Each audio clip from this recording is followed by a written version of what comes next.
بسم اللہ الرحمن الرحیم۔ السلام علیکم۔ Welcome to A S novels ان۔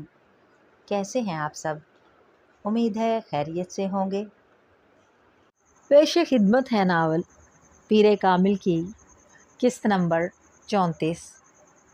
سالار کی آنکھ کھل گئی۔ وہ حرم شریف کے ایک برآمدے کے ستون سے سر ٹکائے ہوئے تھا۔ وہ کچھ دیر سستانے کے لیے وہاں بیٹھا تھا، مگر نیند نے عجیب انداز میں اس پر غلبہ پایا۔ وہ امامہ تھی، بے شک امامہ تھی، سفید احرام میں اس کے پیچھے کھڑی۔ اس نے اس کی صرف ایک جھلک دیکھی تھی، مگر ایک جھلک بھی اسے یقین دلانے کے لیے کافی تھی کہ وہ امامہ کے علاوہ اور کوئی نہیں تھی۔ خالی اس ذہنی کے عالم میں لوگوں کو ادھر سے ادھر جاتے دیکھ کر بے اختیار دل بھر آیا۔ 8 سال سے زیادہ ہو گیا تھا اسے اس عورت کو دیکھے جسے اس نے آج وہاں حرم شریف میں دیکھا تھا۔ کسی زخم کو پھر ادھیڑا گیا تھا۔ اس نے گلاسز اتار دیے اور دونوں ہاتھوں سے چہرے کو ڈھانپ لیا۔ آنکھوں سے ابلتے گرم پانی کو رگڑتے، آنکھوں کو مسلتے اسے خیال آیا، یہ حرم شریف تھا۔ یہاں اسے کسی سے آنسو چھپانے کی ضرورت نہیں تھی، یہاں سب آنسو بہانے کے لیے ہی آتے تھے۔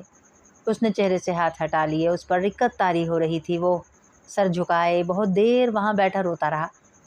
پھر اسے یاد آیا وہ ہر سال وہاں عمرہ کرنے کے لیے آیا کرتا تھا۔ وہ امامہ ہاشم کی طرف سے بھی عمرہ کیا کرتا تھا۔ وہ اس کی عافیت اور لمبی زندگی کے لیے بھی دعا مانگا کرتا تھا۔ وہ امامہ ہاشم کو ہر پریشانی سے محفوظ رکھنے کے لیے بھی دعا مانگا کرتا تھا۔ اس نے وہاں حرم شریف میں اتنے سالوں میں اپنے اور امامہ کے لیے ہر دعا مانگ چھوڑی تھی، جہان بھر کی دعائیں، مگر اس نے وہاں حرم شریف میں امامہ کو کبھی اپنے لیے نہیں مانگا تھا۔ عجیب بات تھی، مگر اس نے وہاں امامہ کے حصول کے لیے کبھی دعا نہیں کی تھی۔ اس کے آنسو یکدم تھم گئے۔ وہ اپنی جگہ سے اٹھ کر کھڑا ہو گیا۔ وضو کے بعد اس نے عمرے کے لیے احرام باندھا۔ کعبے کا طواف کرتے ہوئے اس بار تقریباً اسے مقام ملتزم کے پاس جگہ مل گئی، وہاں جہاں اس نے اپنے آپ کو خواب میں کھڑے دیکھا تھا۔ اپنے ہاتھ اوپر اٹھاتے ہوئے اس نے دعا کرنا شروع کی۔ یہاں کھڑے ہو کر تجھ سے انبیاء دعا مانگا کرتے تھے، ان کی دعاؤں میں اور میری دعاؤں میں بہت فرق ہے۔ وہ گڑ گڑا رہا تھا۔ میں نبی ہوتا تو نبیوں جیسی دعا کرتا، مگر میں تو عام بشر ہوں اور گناہ گار بشر۔ میری خواہشات، میری آرزوئیں سب عام ہیں۔ یہاں کھڑے ہو کر کبھی کوئی کسی عورت کے لیے نہیں رویا ہوگا۔ میری ذلت اور پستی کی اس سے زیادہ انتہا کیا ہوگی کہ میں یہاں کھڑا، حرم پاک میں کھڑا ایک عورت کے لیے گڑ گڑا رہا ہوں، مگر مجھے نہ اپنے دل پر اختیار ہے نہ اپنے آنسوؤں پر۔ یہ میں نہیں تھا جس نے اس عورت کو اپنے دل میں جگہ دی، یہ تو نے کیا۔ کیوں میرے دل میں اس عورت کے لیے اتنی محبت ڈال دی کہ میں تیرے سامنے کھڑا بھی اس کو یاد کر رہا ہوں؟ کیوں مجھے اس قدر بے بس کر دیا کہ مجھے اپنے وجود پر بھی کوئی اختیار نہیں رہا؟ میں وہ بشر ہوں جسے تو نے ان تمام کمزوریوں کے ساتھ بنایا۔ میں وہ بشر ہوں جسے تیرے سوا کوئی راستہ دکھانے والا نہیں، اور وہ عورت میری زندگی کے ہر راستے پر کھڑی ہے، مجھے کہیں جانے کہیں پہنچنے ہی نہیں دے رہی۔ یا تو اس کی محبت کو اس طرح میرے دل سے نکال دے کہ مجھے کبھی اس کا خیال تک نہ آئے، اور یا پھر اسے مجھے دے دے۔ وہ نہیں ملے گی تو میں ساری زندگی اس کے لیے ہی روتا رہوں گا۔ وہ مل جائے گی تو تیرے علاوہ میں کسی کے لیے آنسو نہیں بہا سکوں گا۔ میرے آنسوؤں کو خالص ہونے دے۔ میں یہاں کھڑا تجھ سے پاک عورتوں میں سے ایک کو مانگتا ہوں، میں امامہ ہاشم کو مانگتا ہوں، میں اپنی نسل کے لیے اس عورت کو مانگتا ہوں جس نے آپ کے پیغمبر صلی اللہ علیہ وآلہ وسلم کی محبت میں کسی کو شریک نہیں کیا، جس نے ان کے لیے اپنی زندگی کی تمام آسائشات کو چھوڑ دیا۔ اگر میں نے اپنی زندگی میں کبھی کوئی نیکی کی ہے تو مجھے اس کے عوض امامہ ہاشم دے دے۔ تو چاہے تو یہ اب بھی ہو سکتا ہے، اب بھی ممکن ہے۔ مجھے اس آزمائش سے نکال دے، میری زندگی کو آسان کر دے۔ 8 سال سے میں جس تکلیف میں ہوں، مجھے اس سے رہائی دے دے۔ سالار سکندر پر ایک بار پھر رحم کر، وہی جو تیری صفات میں افضل ترین ہے۔ وہ سر جھکائے وہاں بلک رہا تھا، اسی جگہ پر جہاں اس نے خود کو خواب میں دیکھا تھا، مگر اس بار اس کی پشت پر इमामा हाशिम नहीं थी। बहुत देर तक गिड़गिड़ाने के बाद वो वहाँ से हट गया था। आसमान पर सितारों की रोशनी अब भी मध्यम थी। खाना काबा रोशनियों से अब भी बुकाए नूर बना हुआ था। लोगों का हजूम रात के इस पहर भी इस तरह था। ख्वाब की तरह खाना काबा का दरवाज़ा भी नहीं खुला था। इसके बावजूद वहाँ से हटते हुए सालार सिकंदर को अपने अंदर सुकून उतरता महसूस हुआ था। वो इस कैफियत से बाहर आ रहा था जिसमें वो पिछले 1 माह से था। एक अजीब सा करार था जो उस दुआ के बाद उसे मिला था, और वो इसी करार व तमानियत को लिए हुए 1 हफ्ते के बाद पाकिस्तान लौट आया था। मैं अगले साल पीएचडी के लिए अमेरिका जा रहा हूँ। फुरकान ने बेख्तियार चौंक कर सालार को देखा। क्या मतलब? सालार हैरानी से मुस्कुराया। क्या मतलब का क्या मतलब? मैं पीएचडी करना चाहता हूँ। यूँ अचानक? अचानक तो नहीं, पीएचडी करनी तो थी मुझे। बेहतर है अभी कर लूँ, सालार इत्मीनान से बता रहा था। वो दोनों फुरकान के गांव से वापस आ रहे थे। फुरकान ड्राइव कर रहा था जब सालार ने अचानक उसे अपनी पीएचडी के इरादे के बारे में बताया। मैंने बैंक को बता दिया है। मैंने रिज़ाइन करने का सोचा है, लेकिन वो मुझे छुट्टी देना चाह रहे हैं। अभी मैंने सोचा नहीं उनकी इस ऑफ़र को कबूल कर लूँ या रिज़ाइन कर दूँ। तुम सारी प्लानिंग किए बैठे हो। हाँ यार, मैं मजाक नहीं कर रहा। मैं वाकई अगले साल पीएचडी के लिए जा रहा हूँ। चंद माह तक तो तुम्हारा ऐसा कोई इरादा नहीं था। इरादे का क्या है, वो तो एक दिन में बन जाता है। सालार ने कंधे झटकते हुए खिड़की के शीशे से बाहर नजर आने वाले खेतों को देखते हुए कहा, मैं वैसे भी बैंकिंग से मुतालिक एक किताब लिखना चाहता हूँ, लेकिन यहाँ मैं पिछले कुछ सालों में इतना मसरूफ़ रहा हूँ कि उस पर काम नहीं कर सका। मैं चाहता हूँ पीएचडी के दौरान मैं ये किताब लिखकर शाया भी करा लूँ। मेरे पास कुछ फुर्सत होगी तो मैं ये काम आसानी से कर लूँगा। फुरकान कुछ देर खामोशी से गाड़ी ड्राइव करता रहा। फिर उसने कहा, और स्कूल, उसका क्या होगा? उसका कुछ नहीं होगा, ये ऐसे ही चलता रहेगा। उसका इंफ्रास्ट्रक्चर भी बेहतर होता जाएगा। बोर्ड ऑफ गवर्नर्स है, वो लोग आते जाते रहेंगे। तुम हो, मैंने पापा से भी बात की है, वो भी आया करेंगे यहाँ पर। मेरे ना होने से कुछ ख़ास फ़र्क नहीं पड़ेगा। ये स्कूल बहुत पहले सालार सिकंदर की थमाई हुई लाठियाँ छोड़ चुका है। आइंदा भी इसे उनकी ज़रूरत नहीं पड़ेगी, मगर मैं मुकम्मल तौर पर इससे कतई ताल्लुक़ नहीं कर रहा हूँ। मैं इसको देखता रहूँगा। कभी मेरी मदद की ज़रूरत आ पड़ी तो आ जाया करूँगा। पहले भी तो ऐसा ही किया करता था। वो अब थर्मस में से चाय कप में डाल रहा था। पीएचडी के बाद क्या करोगे? फुरकान ने संजीदगी से सोचा। वापस आऊँगा, पहले की तरह यहीं पर काम करूँगा। मैं हमेशा के लिए नहीं जा रहा हूँ। सालार ने मुस्कुराते हुए उसके कंधे को थपका। क्या चंद साल बाद नहीं जा सकते तुम? नहीं, जो काम आज होना चाहिए उसे आज ही होना चाहिए। मेरा मूड है पढ़ने का। चंद साल बाद शायद ख्वाहिश ना रहे। सालार ने चाय के घूंट लेते हुए कहा। वो अब बाएं हाथ से रेडियो को ट्यून करने में मसरूफ़ था। रोटरी क्लब वाले अगले वीकेंड पर एक फ़ंक्शन कर रहे हैं। मेरे पास इनविटेशन आया है, चलोगे? उसने रेडियो को ट्यून करते हुए फुरकान से पूछा। क्यों नहीं चलूँगा, उनके प्रोग्राम दिलचस्प होते हैं, फुरकान ने जवाबन कहा। गुफ्तगू का मौजू बदल चुका था। उस दिन इतवार था। सालार सुबह देर से उठा। अखबार लेकर सुर्खियों पर नज़र दौड़ाते हुए वो किचन में नाश्ता तैयार करने लगा। उसने सिर्फ मुँह हाथ धोया था, शेव नहीं की। नाइट ड्रेस के ऊपर ही उसने एक ढीला ढाला स्वेटर पहन लिया। उसने केतली में चाय का पानी अभी रखा ही था जब डोरबेल की आवाज़ सुनाई दी। वो अखबार हाथ में पकड़े किचन से बाहर आ गया। दरवाज़ा खोलने पर उसे हैरत का एक झटका लगा जब उसने सईदा अम्मा को वहाँ खड़ा पाया। सालार ने दरवाज़ा खोल दिया। अस्सलामुअलैकुम, कैसी हैं आप? अल्लाह का शुक्र है, मैं बिल्कुल ठीक हूँ। तुम कैसे हो? उन्होंने बड़ी गर्मजोशी के साथ उसके सर पर अपने दोनों हाथ फेरे। मैं भी ठीक हूँ, आप अंदर आएँ, उसने मुस्कुराते हुए कहा। ठीक तो नहीं लग रहे हो, कमज़ोर हो रहे हो, चेहरा भी काला हो रहा है। उन्होंने अपनी ऐनक के शीशों के पीछे से उसके चेहरे पर गौर किया। रंग काला नहीं हुआ, मैंने शेव नहीं की। सालार ने बेख्तियार अपनी मुस्कुराहट रोकी। वो उनके साथ चलता हुआ अंदर आ गया। लो भला, शेव क्यों नहीं की? अच्छा, दाढ़ी रखना चाहते हो, बहुत अच्छी बात है, नेकी का काम है, बहुत अच्छा कर रहे हो। वो सोफ़े पर बैठते हुए बोली। नहीं अम्मा, मैं दाढ़ी नहीं रख रहा हूँ, आज इतवार है, देर से उठा हूँ, कुछ देर पहले ही, इसलिए शेव नहीं की। वो उनकी बात पर महजूज हुआ। देर से क्यों उठे बेटा, देर से ना उठा करो, सुबह जल्दी उठकर फजर की नमाज़ पढ़ा करो, चेहरे पर रौनक आती है, इसीलिए तो तुम्हारा चेहरा मुरझाया हुआ है।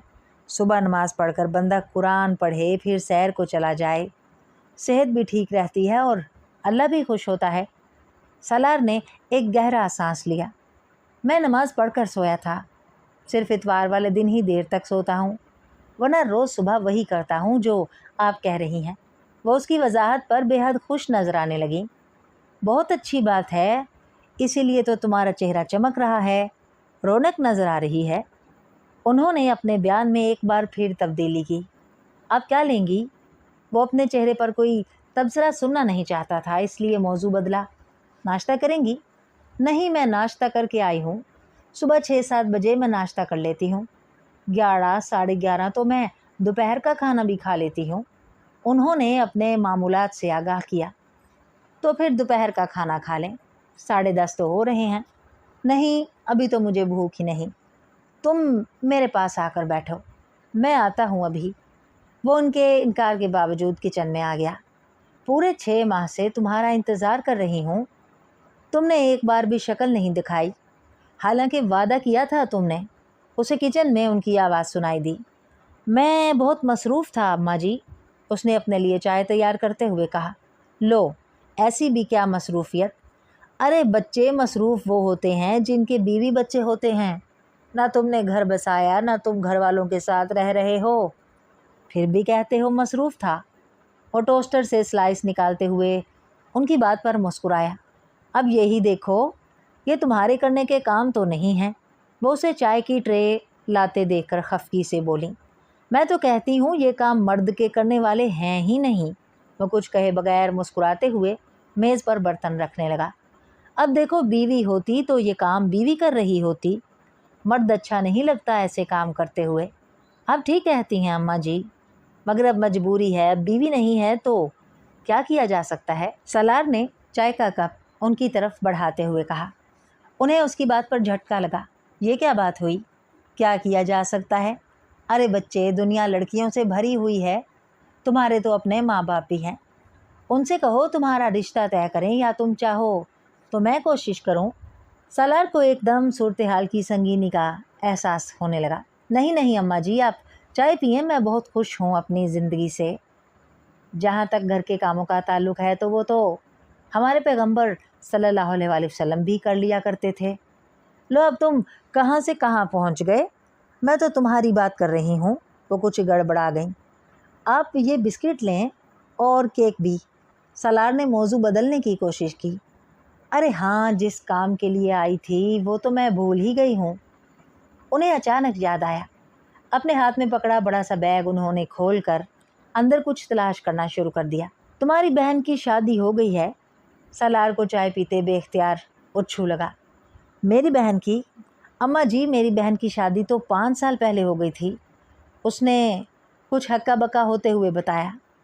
वो इतनी देर में अपने बैग से एक कार्ड बरामद कर चुकी थी। अरे मैं अपनी बेटी की बात कर रही हूँ, आमना की, तुम्हारी बहन ही हुई ना।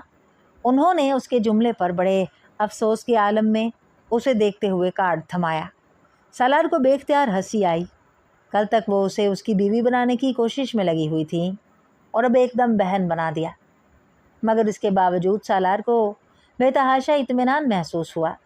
कम अज़ कम अब उसे उनसे या उनकी बेटी से कोई ख़तरा नहीं रहा था। बहुत मुबारक हो। कब हो रही है शादी? उसने कार्ड खोलते हुए कहा। अगले हफ्ते। चले अम्मा जी, आपकी तो फ़िक्र ख़त्म हो गई। सलार ने मेरी के बजाय आपका लफ्ज़ इस्तेमाल किया। हाँ, अल्लाह का शुक्र है, बहुत अच्छी जगह रिश्ता हो गया। मेरी ज़िम्मेदारी ख़त्म हो जाएगी, फिर मैं भी अपने बेटों के पास इंग्लैंड चली जाऊंगी। सलार ने कार्ड पर एक सरसरी नज़र दौड़ाई। ये कार्ड तुम्हें देने ख़ास तौर पर आई हूँ। इस बार कोई बहाना नहीं सुनूंगी, तुम्हें शादी पर आना है, भाई बनकर रुखसत करना है बहन को। سالار نے اپنی مسکراہٹ ضبط کرتے ہوئے چائے کا کپ لیا۔ آپ فکر نہ کریں، میں ضرور آؤں گا۔ وہ کپ نیچے رکھ کر سلائس پر مکھن لگانے لگا۔ یہ فرقان کا کارڈ بھی لے کر آئی ہوں میں، اس کو بھی دینے جانا ہے۔ انہیں اب فرقان کی یاد ستانے لگی۔ فرقان کو تو آج بھابھی کے ساتھ اپنے سسرال جانا تھا، اب تک تو نکل چکا ہوگا۔ آپ مجھے دے دیں، میں اسے دے دوں گا، سالار نے کہا۔ تم اگر بھول گئے تو؟ وہ مطمئن نہیں ہوئی۔ میں نہیں بھولوں گا۔ اچھا، میں فون پر اس سے آپ کی بات کروا دیتا ہوں۔ وہ یکدم خوش ہو گئیں۔ ہاں یہ ٹھیک ہے، تم فون پر اس سے میری بات کرا دو۔ سالار اٹھ کر فون اسی میز پر لے آیا۔ فرقان کا موبائل نمبر ڈائل کر کے اس نے اسپیکر آن کر دیا اور خود ناشتہ کرنے لگا۔ فرقان، سعیدہ اماں آئی ہوئی ہیں میرے پاس۔ فرقان کی کال ریسیو کرنے پر اس نے بتایا۔ ان سے بات کرو۔ وہ خاموش ہو گیا۔ اب فرقان اور سعیدہ اماں کے درمیان بات ہو رہی تھی۔ 10 منٹ بعد جب یہ گفتگو ختم ہوئی تو سالار ناشتہ کر چکا تھا۔ برتن کچن میں رکھتے ہوئے اسے خیال آیا، آئی کس کے ساتھ تھی آپ؟ وہ باہر نکل آیا۔ اپنے بیٹے کے ساتھ، سعیدہ اماں نے اطمینان سے کہا۔ اچھا، بیٹا آ گیا آپ کا، چھوٹا والا یا بڑا والا؟ سالار نے دلچسپی لی۔ میں ساتھ والوں کے راشد کی بات کر رہی ہوں، سعیدہ اماں نے بے اختیار برا مانا۔ سالار نے ایک گہرا سانس لیا۔ اسے اندازہ ہو گیا تھا کہ سعیدہ اماں کے لیے ہر لڑکا اپنا بیٹا اور ہر لڑکی اپنی بیٹی تھی۔ وہ بڑے آرام سے رشتے گڑھ لیتی تھیں۔ تو وہ کہاں ہے؟ سالار نے پوچھا۔ وہ چلا گیا، موٹر سائیکل پر آئی ہوں اس کے ساتھ، آندھی کی رفتار سے چلائی ہے اس نے۔